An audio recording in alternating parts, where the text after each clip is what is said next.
Communist party के वरिष्ठ नेता, सामाजिक एवं राजनीतिज्ञ चिंतक कमरेश्वर शंकर मौर्य ने देश में वर्तमान हालत पर चिंता व्यक्त करते हुए अपने विचार रखे।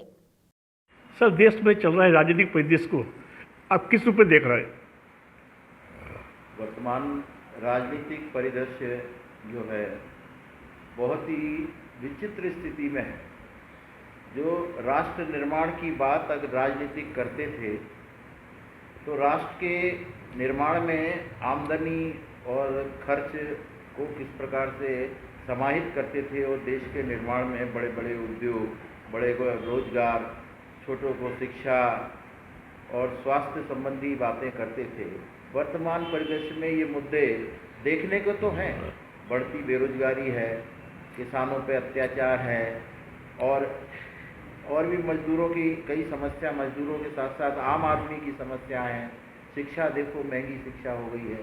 ऐसे समय में राजनीति में कहीं हमें राजनीतिक मुंह से, राजनीतिकों के मुंह से, सरकार से या मोदी जी के मुंह से या हम राहुल गांधी हमारे हैं या और भी कई नेता हैं, ये कहाँ खोए हुए हैं हम, जिसका कोई भविष्य नहीं है। अगर जातिगत जनगणना की बात करो तो उसके बाद क्या होगा, उस पर कोई जवाब नहीं है।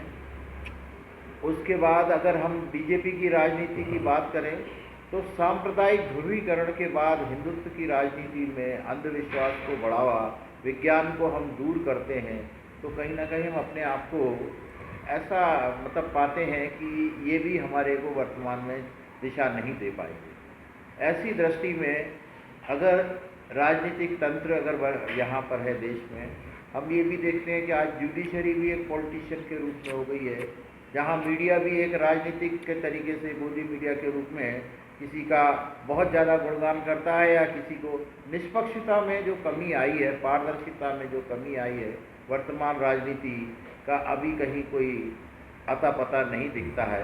लेकिन भारतीय कम्युनिस्ट पार्टी और कम्युनिस्ट पार्टी के लोग आज भी इस बात से चिंतित हैं कि देश में गरीबी, अत्याचार, जुल्म, जाति और शिक्षा का विकास होना चाहिए और विज्ञान के रूप में हम वैज्ञानिक तरक्की के रूप में जाएं।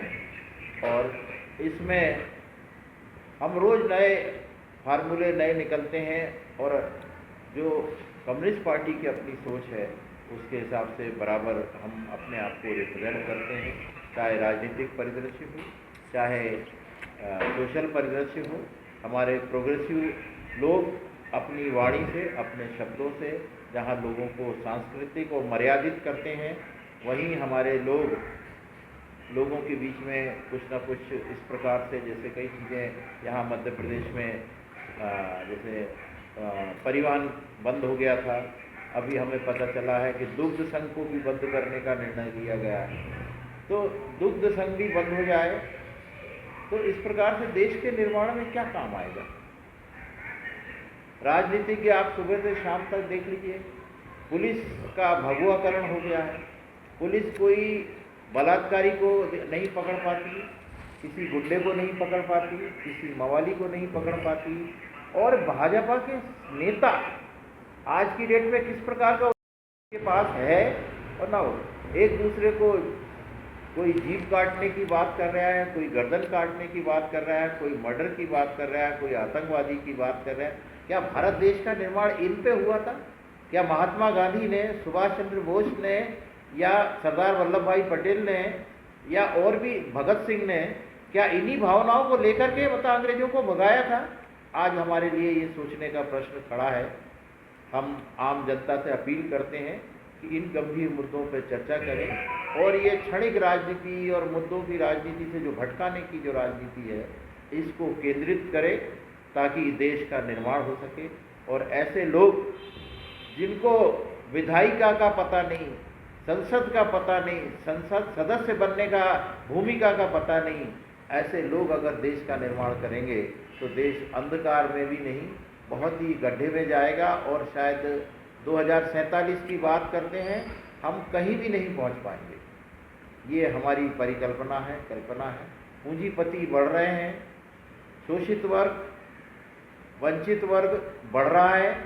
इसका उपाय होना चाहिए और जो पूंजी का जो संकुचन कुछ हाथों में हो रहा है, इस पे भी विचार होना चाहिए। पूंजी फैलेगी, खुशहाली होगी देश में, हम आपके बच्चे आगे बढ़ेंगे, देश के निर्माण में बढ़ेंगे। आज डेमोक्रेटिक डिविडेंड के रूप में बेरोजगार जो है 42% हो गए। इनका क्या होगा?